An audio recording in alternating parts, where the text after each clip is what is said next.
Welcome back. I am really excited about what we're going to discuss this week because we are going to talk field trips, but not just any field trips. We're going to talk about normal field trips later this summer as we, kind of spark some ideas of things that you can do locally.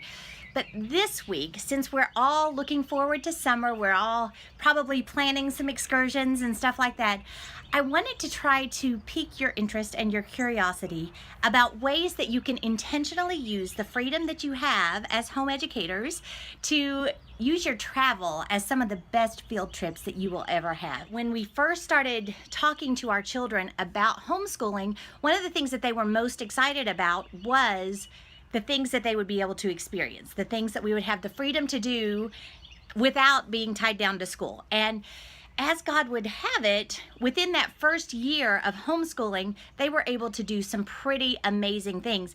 And that just jump-started our desire to intentionally use every trip that we take in an educational fashion. Now, I'm going to go through just 3 or 4 different big picture ideas and give you some examples from our life, but I'm going to give you some links down below that hopefully will kind of pique your interest, and then you can start doing your own thing and coming up with your own ideas, and then hopefully sharing those with us so that we can all benefit and maybe steal a few good ones too. The first thing that I wanted to point out was mission trips. Mission trips are one of the best opportunities that you can give your children. At the end of our first year of homeschooling, God allowed us to take our first mission trip to Poland. And for those of you that don't know, we actually have a mission in Poland that we started about the same time that we started Teach Them Diligently. And we've been able to take a number of trips over there as a family and have just grown to love that country and their people immensely. But the first time that we went, our oldest was only 10, our youngest was 3, so you really don't have to wait until they're older to do this. But we were able to see firsthand what God is doing over there. There are spiritual benefits for young and old alike. My children were able to sit in the homes of believers over there and learn firsthand what it looks like to give generously when you don't have a whole lot to give. They were able to talk to elderly pastors who lived through communist times and learn from him what that looked like. They were able to see God open doors as we, during that particular trip, were stuck in Europe when the Iceland volcano went out, and yet God got us out when people were stranded for 2 weeks. God got us out when in a window of time that was so finite that it just doesn't make sense. These types of spiritual experiences from that first trip are forever a part of our family's dialogue now. We talk about it all the time. But not just spiritually did that trip impact our lives. Educationally, my children were able to visit a foreign land, so they were able to see castles and all of these very historic sites that really enriched their understanding of history. But beyond that, we were able to visit Nicholas Copernicus's childhood home. We were able to see his drawings. We were able to learn things that you aren't going to find in a book. Culturally, we also learned a lot because we were there at the same time that a plane crashed that was carrying the president, vice president, their wives, and most of the members of parliament in Poland. The country went into deep mourning, and we were able to see how they reacted to that. We were able to see how the threads of their culture came together.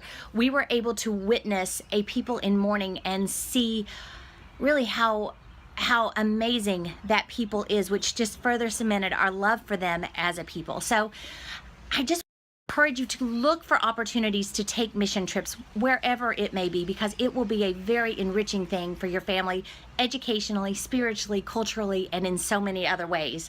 The other thing that we've been able to experience and take advantage of is business trips. Before we started Teach Them Diligently, when David was still with a sports marketing company, we were able to tag along as he went to a lot of different places. We were able on those trips to tour battleships, to go to a volcano in Hawaii, to study all of these things firsthand, because we were very intentional in the way that we approached approached his travels.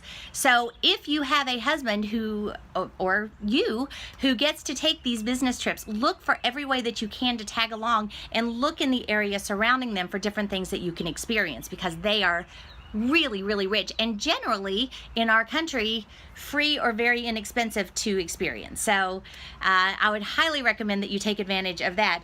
Then the other thing that we have done is, as we travel just on our normal family vacations, we look around. Is there a national park? Is there a state park? Are there historic areas that we can tour and learn about? And those are fun things to slide into your vacation, but they also give them firsthand experiences of what is going on, what has happened. When they read about World War II and they've been on a battleship that was in World War II, they see things a little bit differently. Before Teach Them Diligently events, a lot of times we have had historical field trips that Bill Potter has led. I'm going to link to Landmark Events down below, because he does a lot of reenactment stuff. He does a lot of battlefield stuff, a lot of history stuff. He may have some stuff going on in your area or nearby that you could take advantage of. Another really great site for this kind of information is wordtraveling.com. That is a site where she's going to bring together a lot of travel information, but she has a whole section based on educational travel. So I would definitely take a look at it. Before I leave this though, I just want to hit again just the deep, deep benefits of working your travel this way. You know, the last time that we went to Poland, which was last summer, our children were significantly older. They already had a basis of love for the country, love for the people. We were able this time to work in a camp for a week. We were able to see God change lives, bring people to himself. But on our way out of the country, actually, as we went back to the airport to fly home, we were able to stop by Auschwitz and visit that site. I would not have taken my children there when they were 10 to 3, but now as 16 to 9-year-olds, we did it. And I will tell you, nothing that you read in a history book can compare to what you see. Their lives were forever changed, as was mine and David's, by visiting that historic, horrible, awful site. But you recognize how evil really is, how precious life is, and then you're able to read on little placards different things that God did through the time that people were at Auschwitz, and how God even worked in those dark, dark times. These trips can be a magnificent benefit to your family, to your homeschool, to your discipleship efforts, and I really hope that you will start focusing in on great ways to incorporate them into your travels. So happy traveling. Let me know if you have any questions, and we will talk again next week. If you enjoyed this video, you've got to check out Teach Them Diligently 365. Every week, there are even more thorough videos and chats about things that are interesting to you year-round.